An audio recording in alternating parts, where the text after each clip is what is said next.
Last time on Travellers of the Unknown, Ashes from Time. Plague Master Harriet is a very troubled young man who's fled his homeland. Harriet exits the dock, walks into Triden Square. Think of this as like Fantasy Venice. Gullier is a dragonborn cast away from his homeland, taken in by halflings. Bryn the Bard Boy, half-elven bard. His invention, the Kita. Harriet, he reaches Overflow Tavern. Interest is only for travel. A couple horses in the Overflow, the tavern. Make his way over to the Overflow. Heading to the small shop, the Trinkets of Triden. 3 men running in your direction. Hey, stop that half-elf over there! Bryn is actually very stealthy. He's able to lose him. Guys, split out and look for him! Heads into the Overflow, Trident's prize tavern. Right next to Harriet. And Gullier said, right The here. two have sat next to Harriet. Ah, Dip, I wonder if this episode's gonna have actual conflict in it. Let's find out. Travellers of the Unknown, Ashes from Time.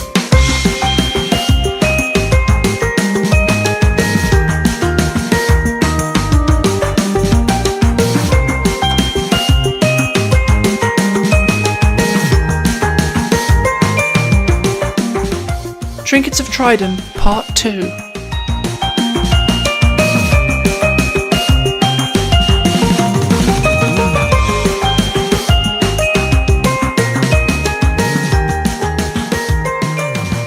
Okay, I'm gonna start. You guys shut the fuck up while I do my intro. Okay, hi guys. Fucking shut up. It gets picked up on my microphone when you talk. Hi, so this might sound a little weird, and that's because me and Matt and James are all in the same place for this one. Hello. Oh my fucking days, that's disgusting. Stop, shut the fuck up. I don't know if this is a new recording or if this is continuing on from a previous one because the editing has been up in the fucking air. I don't know what episode this is. We're playing Dungeons and Dragons. Shut the fuck up. Wait, if you talk over me, it goes on my recording. Good. And then you're just in the background. I guess it doesn't matter that bad if you're just in the background. This is horrible. Let's get back into it. So, as we left off, we have Gullier, Bryn, and Harriet at the bar, sat at the bar together. Does everyone remember what was going on previously? If I may recap for us, I'd come in here off of a boat. Gullier was doing some wicked hot tricks, literally, because he was lighting up cigarettes with his flame head. Very good, Matt. Mm-hmm. And of course, Callum, what's your character called? Oh, what the fuck, It's the dude? one we made first. Aaron Scott. Aaron Scott! Bryn, no, it's Bryn, you ass. So because it's changed his name. Bryn the Bard Boy, dude. Bryn the Bard Boy was being chased by some bad boys. Really bad A big boys. bad hole. I think I might have pickpocketed him, just saying. Anybody pick up where we were at any point? I was buying Gullier a drink, I think. Yeah. Harriet was leaning away, trying not to be drawn into your shenanigans. Like a little lone wolf. Being a moody little fucker, yeah, he was. I'm going to stick my finger in your mouth. Oh, please do. Being a moody little cunt that's not fun to roleplay with. If I just pick his nose in anger. He picks his nose. Hello for my nostrils, especially wide for you. Oh, that's weirdly sexual coming from Gullier. Gullier was excited and his nostrils widened. His Gullier's nose is his erogenous zone, is that a thing? It is. Bryn can tickle it with his ponytail. Or Harriet can tickle it with his feather. And it gets him off. Ceremonials. Anyway, Callum, go order a drink. Fuck, I'm not ready for this. Yeah, you are. God, I am not. I haven't fucking prepped myself. God. The bartenders were, there was a gnome and an elf as well. Okay.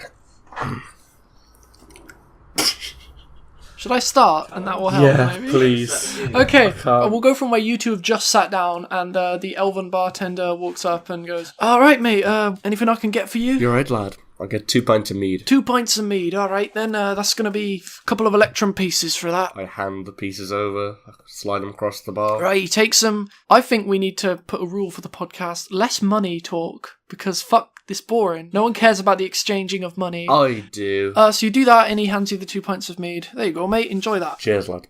Wait, are they both for you? Yeah, they're both mine. Bryn empties them down his face. I hand one over to Gullier. I lift my glass to go cheers. I don't know why, but on top of my laptop at home, I'm actually holding up a fucking imaginary glass right now. I'm waiting for you. I'm waiting for you, I Gullier. feel like James should do the same. James was doing the same. Mate, can I make some smoke in my mouth and then we put it can- over the tankard so it looks like our brews are like mystic and shit? Ooh, that's fucking cool. Yeah. To make it fantasy So, tanker. Gullier takes his... Fantasy tankards. Fuck me. Gullier whisks his tongue, creating two little plumes of smoke, emptying it on the 2 tankards, and they cheers. Good noise, guys. Two plastic bottles banging together. Hold on, I could probably do a better noise right now. We literally have glasses. Yeah. Wait, are they cheers? Cheers. There we go. Oh dear. James, I want you to say something in character voice. Oh, I don't have the dragonic thing up. You don't have dragon voice. Is that it? Is that your dragon voice? Look at Gorlia. Look at this character and think how he would talk. What's up, mate?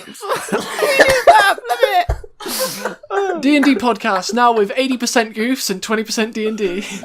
Oh, Jesus. Harriet looks at these two, not particularly wanting to be associated with this crew, and kind of shuffles in his seat a little bit. Oh, I am in your debt for this delicious pint. Thank you very much. You've made me feel very welcome. Gorlia's much sexier sounding than I thought he would be. Well, I can't do dragon. I can't go. Nah, just do the sexy voice. It was fine. Okay, the bartender's gonna fuck off then, and you guys are just left to your own devices drinking. From the other end of the bar, the saloon doors are gonna slam open, and into the crowd is gonna run this kind of ragged-looking. He looks very much like a commoner. Like his outfit is just like some kind of thrown-on jacket and some dirty shirt, just a knife and a sword and everything beside his stuff.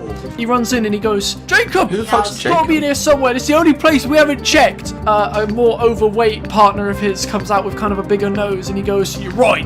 There's absolutely, it's gotta be in here, man. It's gotta be in here." And they both get pushed away by this guy with sleek hair and this kind of big flowing trench coat as he walks in looking all proud of himself. And it was the guy who originally started chasing you, Bryn. Bryn kind of pulls the hood of his cloak just over just a tip further and starts to lean over the bar. Okay, and the guy has a big scar through his eye because I'm doing more character work on him now because I've had time to think about him. And he walks in, and I'm going to actually say, Matt, that somebody in the bar does what you did. They go, "Who's Jacob?"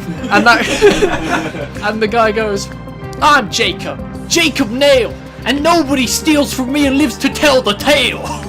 And so I'm a big fan of this situation. Jesus. Jacob Nail pulls from his back. He pulls a scimitar, Oh, hello. which is a big fucking curved pirate blade. They're fucking cool, yeah. I'll be honest, I thought you were going to say he pulls a nail. No, he pulls a. It has. a 9-inch nail out. Who needs something fixing? Who needs something fixing? Okay, and he's gonna like start looking around the bar, and the bartender gets up and goes, "What the hell's the meaning of all this going on right now?" Yeah. And Jacob Nail kind of looks around and he goes, "Pissed," and he points to the skinny man, and he goes, "Edus," and he points to the tubby man, and he tells them, "Split up and search the bar." Pissed and Edus go off around the bar and start looking. They start flipping I tables. thought you were just going in the room going, "Piss," and left. No, he's talking to... Those are his goonies. I like Crab and Goyle, Pistonidas. Sounds like an STD. He tells them to go and search the bar. They go off and start looking around. So, Bryn, what I'm going to do now is I'm going to need you to roll another stealth roll just to see whether they immediately find you or not. Oh, God. Okay. Shit.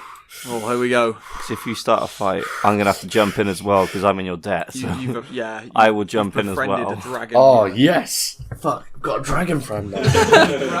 Oh. It's an 8, but I'll give you advantage though because of the situation you're in with the cloak and everything. Oh, good, son. 19. Damn. Damn. Okay, so you're the stealthiest motherfucker in the world, and they definitely don't find you. But actually, you're so stealthy that actually I'm gonna have Jacob Nail is actually gonna walk up to the bar, and he's actually beside Harriet right now. And he comes in and he leans on the counter with both hands, and he goes, "Listen, if you're keeping this guy in here, I want him out. All right? He's a criminal. He's a criminal, and he's a dirty fucking half-breed as well." And the bartender kind of looks at him as he's polishing a glass and goes, "Half-breed, huh?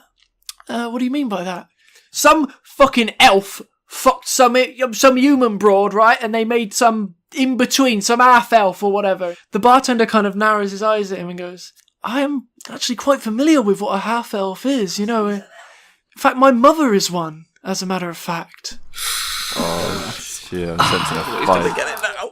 Jacob Nail kind of looks a little taken back and kind of straightens up and he goes, "Yeah, well, he stole from me. It doesn't matter anyway. If you've got him here, you're riding a fucking criminal right now." The bartender kind of actually glances over to the counter where you guys are sat, and for a brief moment, Bryn, you feel like he may have made eye contact with you, and then he puts his gaze back to Jacob Nail and goes, "You're free to search the bar, but I can't tell you we're gonna have what you're looking for."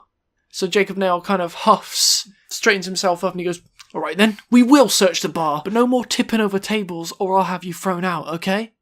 All right then." They all split up and go looking other places. They're searching the bathrooms and all these other places, and there's now silence as they walk away from the main bar. Harriet leans forward at the barkeep and asks, "Are these regulars of yours?" It's Jacob Nail. Everybody in Triden knows who he is. He's a common con man, you know? He seems to be a man of authority, yet his morals are not that straight. He seems to think he owns this town just because he's got a lot of dough. Not that he earned it in an honest way anyway. I don't see how he's any better than a common pickpocket. And he looks at Bryn again. Wouldn't happen to be you by any chance, would it? Me? No, mate, no. I mean, there's plenty of half-elves in here, aren't there? Do you want to roll deception? Yeah. Let's go for it. Oh my lord. Oh, that's a 25 deception. Okay. You just Leonardo DiCaprio'd him. That's how fucking convincing that was. Bartender nods to himself and goes, "All right then, fair dues. Kind of asshole shouldn't be talking like that about you anyway. I was being serious. My mother actually is a half-elf. No bad blood here, my friend." Good to know, friend. And then Bryn kind of puts his head down a little further and looks into his ale for a bit, or a mead even. Across the ocean, there's still liars and thieves. Nothing changes. Harriet kind of recoils in his chair, straightens up, finishes what's left on his plate, and goes to leave. He starts to stand up. The guys are still searching the bar. Anything else you guys want to do now that Harriet's getting up to leave after making that comment? Yeah, I'll say to the bartender, right? That gentleman behind us seems quite troubled, if you ask me. Oh, we got all sorts of trouble folks coming in down here from the docks. It's nothing new. So you'll say he's from overseas? Oh, he did say he came down from overseas. It's a dock town after all. We get lots of travellers in. Where are you from, sir? I thought you've probably never heard of it. There's this small village. I'm actually looking for transport myself. These boats you talk about, they use water. Is that right? Yeah, we never heard of a boat before. You must not be from around here. I am from a sheltered village. I apologise. I've only just learnt what a horse is. I've never. Well, if it's any consolation, I've never met a dragonborn before. We are of a rare breed. If you're looking for transport, boat's probably the way to go around this town. You can hire one for a fair price. If you look to Jewels of the Tide, you might find something. Or the Anchors Inn, they tend to loan out some boats. But for more permanent travel, I don't know if I can help you. Might have some people in here looking to sell a horse. Not a clue. Harriet stops on the way out and turns.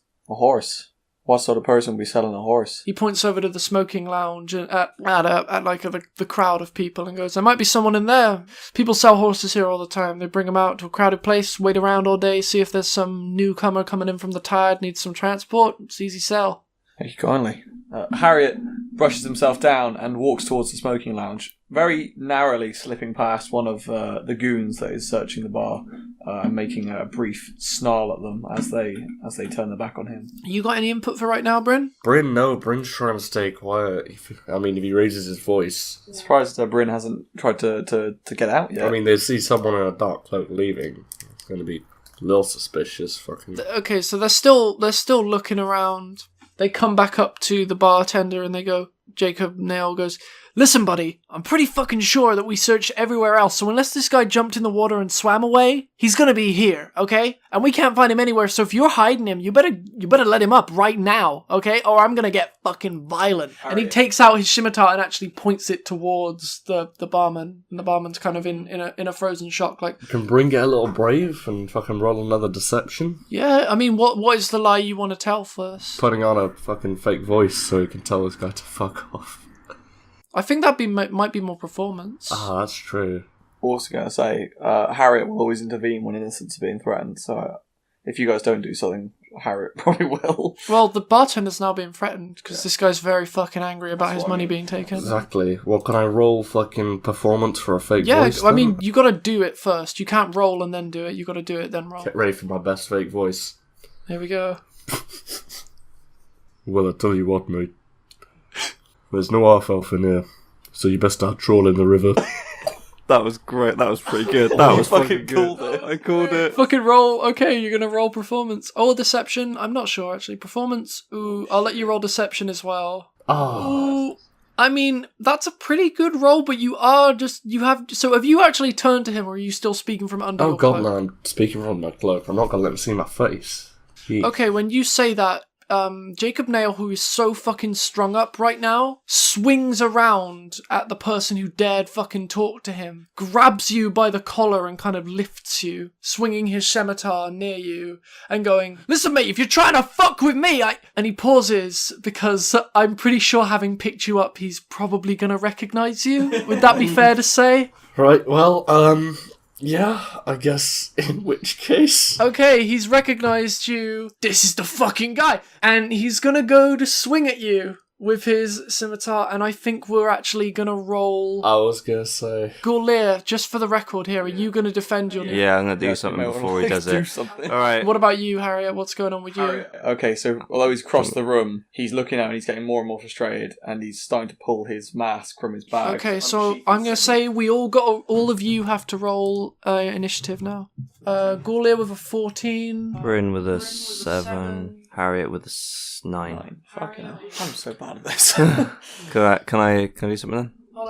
Pist has just come out of the bathroom, and Edis was over here. You can see where I'm putting him. Edis was to the right of the bar. So we're near Harriet. Yeah, near Harriet. So is the bloke just about to hit Bryn with a scimitar? Yeah, just about to. Save me, baby. Oh, I've got something in plan for this. Have you? Yeah, I have. Because he gets the first move, so... I get the first move, so... Oh, shit. Part of me is supposed to take the stool and smack the guy over the head with it. It's like, no. I've got a better idea. Just pick up the entire... Flicks him across the room. Picks up the entire stool, nails him with it over the head. That'd be great. I've got a better idea, though. Oh, jeez. Pick up the bar, right? And then... Pick up the bartender. Pick up the bartender. Swing him around like a big man club. Well, good plan, right? I'll just pick up, there's this couch over here and just fucking swing it out. Not a problem. Pick up the entire inn. Pick up the inn. I'll just pick up the town. Hit him with the inn. Just the entire town. Okay, right. So, I think because Jacob Nail initiated the attack, he has advantage on the initiative. Oh, no. Right. So I'm just gonna do this again, and we'll see. And that's a 20. Oh, fucking hell, really? No, he's not gonna hurt Bryn. I'm pretty sure if he's picked you up and he's a second from hitting you, it makes sense. You can still get him, dude. I guess first in the turn order is Jacob Nail. Fuck. And he's just gonna fucking attack Bryn with his scimitar. And maybe Bryn will dodge it, who knows? Here we go. He rolled a 5 with 7... 5. What's your armor? It's higher than 5, isn't it? Yeah, it's 11, mate. Okay, Bryn was able to dodge that shit. I'm going to say you wriggled out of his grasp, and now you're just stood next to him. His neck goes into his cape like Yeah. a tortoise. Yeah, he's just left holding my cloak. What? Next up, Gaulier. Well, they finish. He's mid-swig while this is happening, right? He puts down the pint, throws the tankard up in the air, catches it, and just full-on swings at the bloke, With the punches him tankard. with the tankard. You fantasy bottled him, James. You fantasy bottled him. That's great. Who bottles it? I'm not sure what to roll for that. I know, because my battle axe, I'm not attacking my battle I axe. suppose if you really quick, just add a weapon, fucking tankards. When you make a melee attack, use strength, you gain +2 When you make a melee attack using strength, you gain a +2 to the damage roll. Oh, could I... Yeah? Oh wait, that's only while you're raging. Do you want to end a rage? Well, he's just grabbed my friend who bought me a pint. I might as well. If that's not friendship, I don't know why. Gaulier has entered rage. You can kind of see the fire burning in his eyes. You have advantage on strength checks and strength saving throws. When you make a melee attack, you get +2 bonus damage. You have resistance, half damage, to bludgeoning, piercing, and slashing, which is awesome. Rage lasts for 1 minute, which in terms of D&D time is 10 rounds. Right, so if I say for that, roll an unarmed attack. You rolled a 16, so you defo hit him, and you have done 4 + 2, 8. No, 6 damage. That hurt me inside, I'll be honest. I am a fucking moron. Alright, you did 6 damage to him with the beer bottle, and I'm also gonna say he's fucking taken aback and he's gonna stumble back a bit. Wait, hang on. What alcohol was it? Mead. Just like generic beer. Why? Is mead flammable? I think most... No? Is it? I don't know, is the percentage of alcohol high enough? I don't think just a beer would isn't be... flammable. No, because it's basically just fantasy beer. Mead is far too flammable. Hold up. Well, might be. No, I don't think it is. I think I just found someone's shittily titled fanfiction. Sorry if you're listening. Yeah, but I'm going to say he stumbled back a bit. Okay, next in the turn order is Pissed. who's just come out of the fantasy toilets. And Pissed is gonna, because Harriet hasn't made any sort of attack or any sort of indication that he's hostile yet, Pissed is just, even though Pissed is near Harriet, he's gonna run over to Gorlear. Plague Master Harriet's go. He's not directly involved with the conflict yet. So do I have can I come up behind someone, put my sickle to their neck, and intimidate them? You want to try and do that to Pissed? Oh my god. Sure, yeah, let's go with Pissed. You're gonna do a Metal Gear Solid 5? Go fuck yourself, Jay. Where are your friends? Okay, you're gonna have to do a stealth roll to do that. Can you find a box? Got an 8. However, because the guy doesn't even know you're fucking coming, I think that's pretty good to give you advantage. So you actually got a 20. So Do I have to do intimidation as well? you could if you wanted to say something intimidating. Because I've got my mask on at this point. Okay, you've got your mask on and you're holding your sickle to his throat. Say some intimidating shit. No one else dies tonight, or I'll cut you end to end and split. Oh, fuck, that was terrible. No, try again. It was good. It was good. It's fine. Okay, let me do it properly now. Okay. No one else takes violence tonight, or I will gut you from end to end and send you back to your boss. Do you hear me?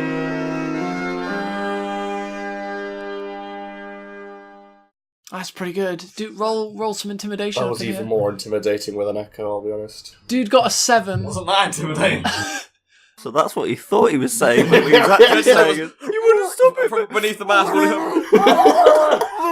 Pissed is a cowardly boy. Yes. And you did sneak up on him and you have got a thing to his throat, which I think is going to give you some perks to all that. So I'm going to go ahead and say that's enough to get him rattled. So he's definitely paying attention. He's like, oh, fuck, dude. Is there any way I can basically send him running without fighting him? If you scare him enough, yeah. Pissed goes, what the fuck? Who the hell is this guy?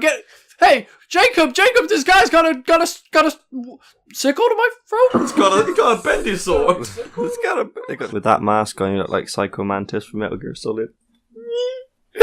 Every time you hear a thump, it's me smacking James. James, did you play Metal Gear Solid last night, by any chance? No, I didn't. No, that's just how James is all the time. He thinks in metrics of Metal Gear. That's all he does. Nanobots, what? Okay, now it's Bryn's go. Bryn's go. Well, he's gonna fucking take a step forward to Jacob now. Gonna draw his rapier. Oh. And he's gonna take a little fucking stab at this boy. Ooh. You could call him a cunt. Call him a cunt. Call him a cunt. Minus 2 moral damage. Minus 2 more. Oh, he called me a cunt. Mum! Whatever. Alright, I'm gonna fucking attack him. Let's go. Do your roll. Did roll. You attack with 5, which is not enough to get his armor, so he's able to dodge you. Oh. Now we're going to Edis. Edis is going to run in to defend his boss. He just has a big bit of wood with him. Runs over to Bryn and attacks with the club. Oh. Jesus fucking Christ. me. With the critical roll. And he did a critical, so he does extra damage. Yeah, he fucking just brings out his club, whacks Bryn on the straight on the fucking head, and does 6 bludgeoning damage. Jesus Christ. Fuck Jesus, I'm not okay. Bryn is fucking staggering. Bryn is in trouble. Oh, and God. now it's Jacob Nails' go. Oh no. Oh, fuck. Callum. Why did I try it? Oh, Callum. You could have left. And Jacob Nail swings at you with his scimitar. Oh no. Oh no! Wait, what's your 11. armor? He did it. I'm out for the count. Oh fuck! He just slashes Bryn across the chest, and Bryn is fucking unconscious. No, Jesus. Bryn, you're down on the ground. You're unconscious. Well, at least I don't have to do anything for the rest of the turn. Fucking. So Bryn is now unconscious, and Jacob Nail's like, "That's what you get." And now it's Gorlear's turn. He's enraged. They've just touched his bard boy, so he's about to. Go on, James. Get that code attack going. That flame. Yours was a 15-foot cone, which, if I remember right, means you will be able to get Jacob Nail and Edis at the same time. Right, let's do it there. Okay, so they both have to do a dexterity saving throw. Okay, here's what I'm going to just say. I'm going to say if they get below 10, it's a fail. If they get above 10, it's a success. They still do damage if they succeed. Jacob Nail, a 9, so he failed. Edis. Eat this fire, boy. 16, Edis succeeds. So he just leaves his master. No, he was able to, he still does some damage. With eccentric primal rage, Gorlear turns to face 2 enemies, grinds his teeth together, and just lets out the biggest fucking fart. For fuck's sake. Flames go both ways, baby.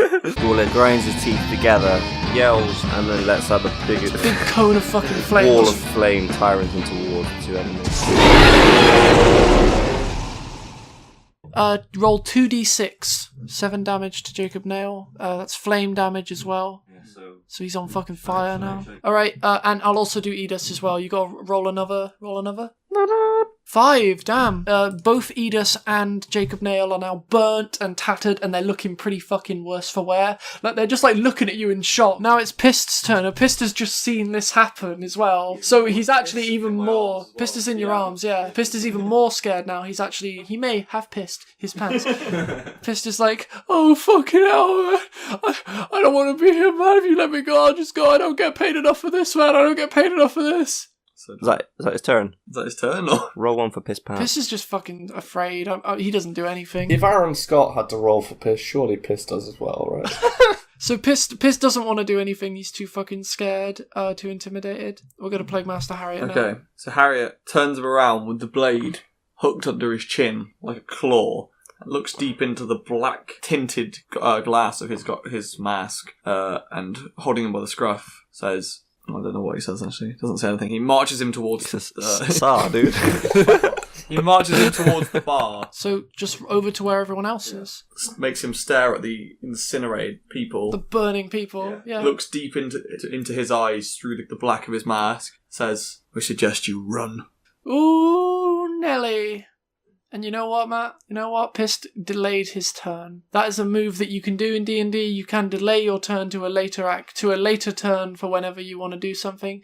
You've just brought him over to his boss. As you've let him go, right? Yeah, well, he's under the blade like that. Oh, so you've still got the blade to him? I'm telling him to run out the door. Because Pist is going to swing at you with his club. So he was terrified. Yeah, but now you've brought him over to his friends. He got an 11. That wouldn't have been a hit. You can now do an attack as well as a response to that. I'll fucking send him off scared. Headbutt him. Headbutt the cunt. I'm going to swing for him with my sickle then. And I'm going to swing for his neck. Ooh. Yeah, you hit it. You get him right in the fucking neck, and he's like... And he like steps back with this big cut on his neck and he's bleeding. Oh god. You've done 3 damage to him. So everybody's in a pretty bad shape right now. Bryn, it's your go. You're going to have to do a saving throw. Come on, boy. I know what I'm doing. Don't worry. Okay, what'd you get? 6. 6, that's a fail. Yeah. What does that mean? If he gets 3 of those, he's dead forever. No way. If he gets 3 successes, he's alive again. If he gets 3 failures, then the character's dead. Now we go back to Edis. Edis is fucking burnt and annoyed. I don't know how these guys haven't ran off scared yet. He's pretty scared, and he's just seen Pist get slashed as well. And Pist has kind of stumbled back into his arms, and Pist is going, alright, let's get the fuck out of here, let's get the fuck... And he's like, don't you fucking run away from me, dude. And Pist just runs the fuck out the door. Pist is fucking gone. Sweet. He's out of the situation, you're not going to see him again. And now Edis goes to run away as well, but Jacob Nail grabs him and goes, don't you leave me, we're not finished here, we took one of them down, we could take the other 2 down. And Edis kind of looks at the mage and the dragon and goes, both covered in blood. yeah, sure, boss, we can take them down. Edis holds his club in his hands shakily, and he's running through the options in his head. I want to tell you a picture of this, paint you a picture of this guy. He's burnt, he's been seared to a fucking crisp here, right? And he's covered in the blood of Pist as his blood kind of splattered all over him as Harriet sliced him in the neck. He's on 3 HP, and he's up against a dude with healing spells and fire magic, and a fucking dragon in rage mode. I'll tell you what Edis is gonna do, guys. Edis raises his club, turns around, and attacks Jacob Nail. Yes! Oh my god! And he hits Jacob Nail and does 6 bludgeoning damage, and Jacob Nail is smashed with the club, his head smashes onto the counter, and there's silence. Eyes pop out. And he's bleeding, and I'm pretty fucking sure Jacob Nail is dead. The next person to go would have been Gaulier. Do you want to spare Edis? Alright, as he's still enraged, he's gonna march up to Edis, Punch his head off. grab him by the throat, pick him up so his shoes fall off. Gotta make sure his shoes fall off. Gotta make sure the shoes The final embarrassment. goes, flicks his tongue as an intimidation, like builds up fire in his mouth and slowly Tickles him. tickles it. No, chokes him out, so he's just on the floor. Oh, so he's passed out, non-lethal. Non-lethal, just gonna take him down. Okay, he's on 0 and he's passed the fuck out on the floor, and we're out of combat. I suggest healing Bryn. Yeah, let's do that. Do I need to roll for that, or can I just do Roll a it? 1d8 plus 3. That will be 4. Roll. That's 11. He just healed you for 11. And that's all of my health back. What a lad. Yay! Do you want to explain how you do that, Matt? Wiping the blood from his mask, Harriet raises his left hand and emits an ethereal light onto Bryn, rejuvenating his wounds and bringing him back from the death. From the death. Fucking I nearly had that. It was really cool until that last syllable. So Bryn, you're back. Bryn kind of sits up with a sudden gasp of breath, kind of looks down at his chest to see the kind of where the cut was. Where the cut was, there's nothing there. He looks over to the knocked out Edith, then looks over to the bleeding Jacob Nail, with just his head caved in. Fucking Yeah, he's dead, dude. he fucking swings around to Gorlier and this unknown figure that he doesn't actually know yet. He goes, well, what the fuck happened here? What did I miss? As Bryn says that, life kind of starts to return to the bar. All the people who'd been cowering while this fight was going on seem to be looking over and going, what's going on? And the bartender slowly kind of gets up from beneath the bar, covered in shattered glasses, and there's some fire and everything. The bar's on fire a little bit, and he's shaking. Did you want to say something, James? Yeah, I was gonna blink again out of my rage, turn around, and just offer to help Bryn out from the floor, and also apologise to the barman about the bar. But maybe pat out some of the flames. I'm very sorry if I ever scared you, so I will offer to help repair some of you. Guys, there's a kind of pause, and then the bartender kind of opens his hands and starts very slowly, and the whole bar starts applauding you guys for having taken out the scum who had come in and were fucking up everyone's night. And the little goblin, the little drunk goblin from before, and the little fucking gnome from earlier, they both raise their glasses to a toast, and they say at the same time in their very different voices that I both do. Oh fuck. To the dragon dude! And they all start fucking applauding and drinking, and then as they're drinking, they stop, and the fucking goblin is like, oh, and the other guys. Good job, great job, guys. That dude was a fucking dick. I love the idea that you guys saved the bar, and then just a wooden beam comes down, a light falls over. It wasn't that you saved the bar, it's more that dude is a known fuckhead. Well, I was speaking to the bar, but I just went, you got a little... yeah, on his head. No, wait, no. Gorlier turns around, shrugs his shoulders. Anyone need a light? Everybody loves Gorlier. Okay, so the bartender looks over Jacob now and is like, yeah, he's definitely dead. And over at Edith, who is not dead, and kind of sighs, and he motions to some of the bar staff, and somebody goes to the doors and starts essentially goes to the doors, and what they have on the side of the door is a small bell inside a little glass case, which the guy unlocks and takes out, and the bell has a little kind of plus sign on it, like a health thing, and they just bring it out and he rings it, and the ring kind of reverbs across. You can hear it echoing and echoing and echoing, and then he turns around and goes, ambulance should be here in a few minutes. That's creative, I like that. And he goes over to Edith and he's like, yeah, he'll be fine. And the bartender's just shaken up, and he's like, well, guys, is there anything I can get you? Let me return the favour to Bryn. What would you like, my friend? Oh, hold on now. Both of you lads. You just saved my fucking life. Anything you want. Harriet hasn't spoken in a while. He's just looking down at the blood dripping off his sickle. Well, that's fucking dark. Jesus. Just staring at this bloody sickle. That's part of his character, man. Okay. He tried to spare him. Do you guys want to say what you want then? You want anything? Just some mead? Water in a bowl. Please. Water in a bar, that's the most depressing thing you could have possibly fucking ordered. Edgelord. You're like that one fucking guy where everyone's drinking and just, I'll have a Coke, please. Fuck you, man. I meant to wipe down the weapon, and then I was going to ask for a drink. Water in a bowl and a pint of mead. Water bowl and a pint of mead for the masked man it is. Wait, I pull the mask off. He takes the mask off, yeah. And I will have whatever you are having, friend. So he just gives you 3 things of mead on the house, I'm going to say, and he hands you the bowl of water to wash off your thing with, or wash your faces with and everything. Yeah. You're rejuvenated. Can I beckon over to Harriet to come join us? Do you want to come join him? Harriet sits in the bar with his bowl of water and his mead. And I'm, Now, if you don't mind me, gentlemen, while you're enjoying your drinks, I've got to mop up some blood. And so the bartender goes and grabs a mop and starts mopping up the blood beside you. And he's like, no, enjoy your drinks. It's fine. Do you guys want to actually introduce each other to each other? Because I don't think you have yet. Harriet, sitting between Bryn and Goulia, starts to, with a damp cloth, clean off his blade. So how are you boys? Well, the name would be Bryn, my friend. Bryn, bard extraordinaire. And I am Goulia of Morningwood. Fucking hell. I feel like our characters are very, thematically different. I love how you're all sat next to the dead fucking body of Jacob Nail right now as well. You can't see him. Every time James starts giggling, he leans on my shoulder for apology. He loves it. Yeah, I'm for that. Yeah. It's very cute. It's a pleasure to meet you both. My name is Harriet. Well, Harriet, Goulia, I owe you two a debt that I probably can't repay. So if there's anything you want, I'll get it for you. I'll sort it out. Honest truth. You know any passage out of town and across the land? I know my way around, I need to get as far from this coast as possible. Huh. Okay. Well, if you give me a day, I can show you way down to the next town and you can arrange some travel from there. So passage away from this city would revolve transport. I, too, also would like to travel. I don't suppose I could tag along. I'm all down for it. Strength in numbers, I suppose. We did make a pretty good team back there. Don't you agree?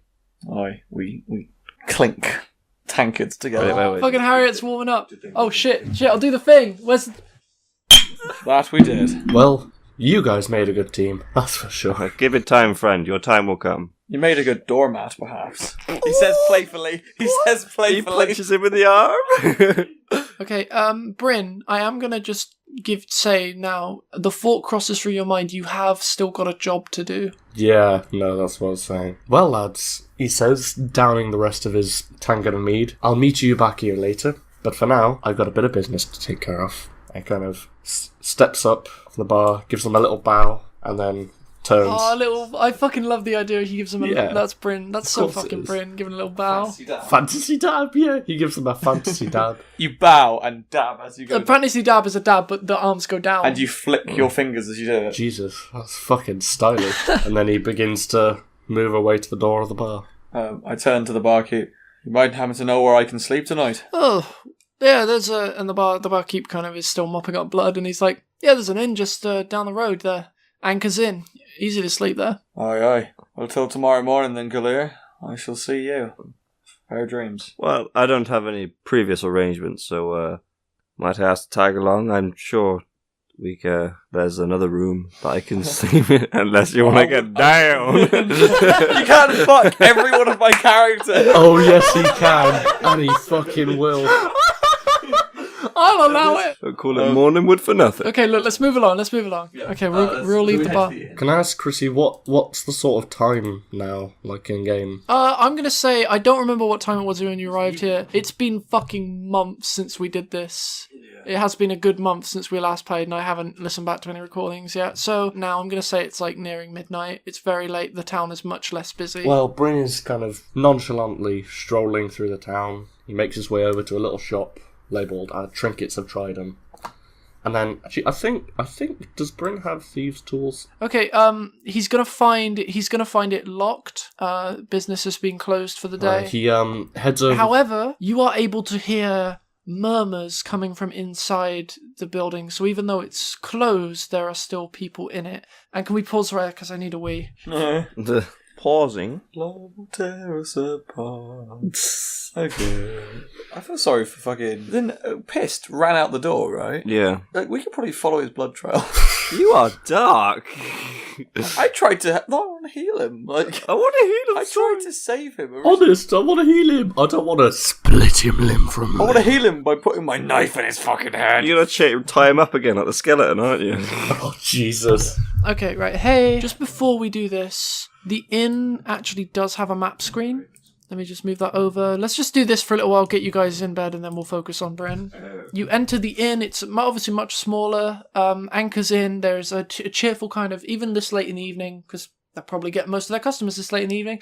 There's a cheerful kind of sailory song, kind of a shore song, almost sounds like SpongeBob music. As you guys walk in, you can see the stairs leading up to where the beds, and there's a man sat at a desk. Actually, I have a note here for this character. There is a man sat at the desk in a sailor's uniform with a hat on, which has a large anchor on the hat. My. He looks up at you with glee, a manic smile on his face and in his eyes. He looks up and he goes, "Ooh, welcome! Welcome to Anchor's Inn! I am Anchor Tim!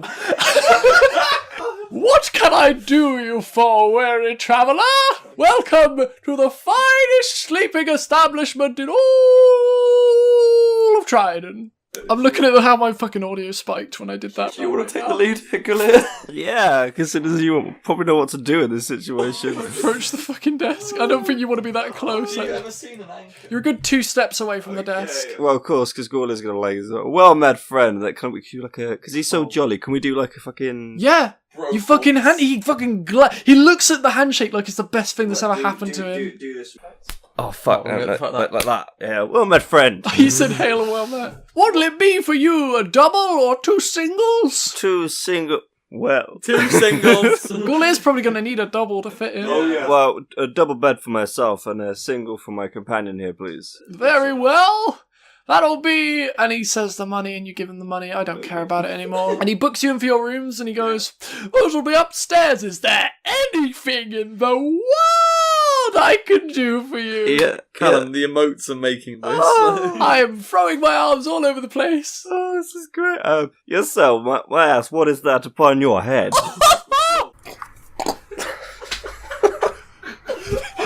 This is my anchor, friend.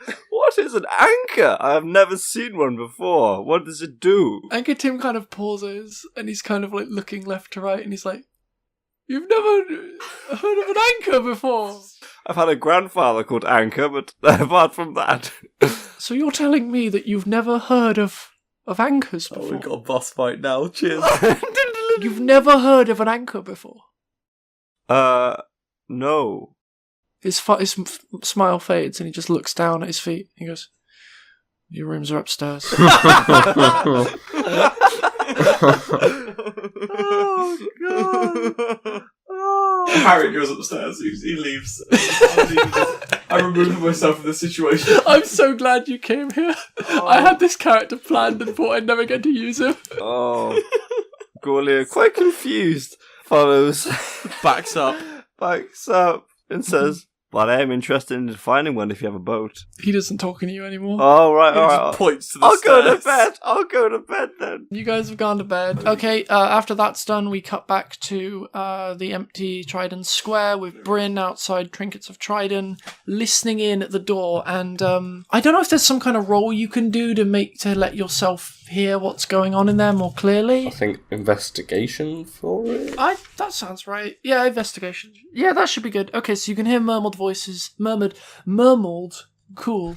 Murmuring voices. Bryn kind of crouches down and puts his hand to the lock so as to get a better kind of hearing position. And he's roll a 15. Inside, you can hear a male voice and a female voice. And you can also hear an elderly voice. You can hear kind of this kind of sweet old man kind of talking, just like, "Oh, I'm sorry, but if you want to buy something, you're gonna have to come round here and store hours when we're open." You hear the woman talk. "Listen, you old, decrepit man. We're not here on your time. We're here on our time. And if you're going to waste my time and my employer's time, then maybe we're not interested anymore. Whatever anyone else can offer you, we will double it." The old man seems to be thinking for a second. He goes, Just for the box? Just for the weird box thing?" "Yes, just for the weird box thing. You clearly don't know what the hell you're dealing with." So, and then the guy kind of pipes up and goes, Cade, you have to be this forceful. I mean, he's just an old man, dude. Listen, I didn't come here to waste my time with this guy, alright? They're both silenced, and then you hear footsteps leaving the kind of main area and heading towards some kind of back room, and then it's just silent from then on. Okay. You only heard 2 pairs of footsteps, which means, Fuck. I actually don't know what to do. Shit. I'd make a shit thief. Maybe try and pick the lock. Yeah, but there's people still in there, so I can't. Is there a side Okay, entrance? are there windows? Can you look through the windows, see if you can get a look at them? Yes, but the windows are, because it's closed for business, the windows have the curtains down. That's why you couldn't see anyone. Is there like a side entrance or anything like that, like a side alley? It's attached to 2 other stores either side of it. I'll tell you some more information about the place, actually. It's a small store. It's probably one of the lowest looking stores in the place. There's only 1 floor. It's attached either side to Jewels of the Tide and the Short Rest, which are 2 other little places that you could go to. Outside, it has a kind of rickety sign saying Trinkets of Triden, which is meant to be all shiny and gold, and maybe did at one point, but it's obviously very... It's very, it kind of, the shore kind of reflects the age you could hear in the shopkeeper's voice in the way that it's tattered and aging. It doesn't look the most stable in the world, and it probably would be real easy to pick that lock. However, there are still the people inside, so... Is Bryn stealthy enough that you could pick the lock and slide in without I think they'd hear the lock snapping no matter what. You're going to have to come up with something, Cal. Knock on the window. Draw them away. okay. I really don't. How tall's the building? Yeah, that's what I'm thinking, but he's not a very strong boy. It's 1 story high. Could you climb up? That's what I'm thinking, but yeah, he's not a very strong boy. I guess it would be athletics to lift yourself up on top of Okay, the building. alright, Yeah. Bryn tries to haul himself up onto the roof of the building. Nah. What's that? 6. This is 6. Nah, that's not going to be good enough, dude. You could just keep... Oh, actually, we're going to have to wrap up now. My mum's just got home. Alright, so... Leaving us here, we have Harriet and Gaulier in the inn sleeping away, and we have Bryn outside of Trinkets of Triden waiting to see if he can get in, and Callum's going to have a while to think about what he's going to do next. Roughly over 10 days, probably about 2 weeks, I'd say, to think about what he's going to do next. Join us next time on Travellers of the Unknown. Thanks for joining us, and we're going to cut off. We're going to stop recording now. Bye!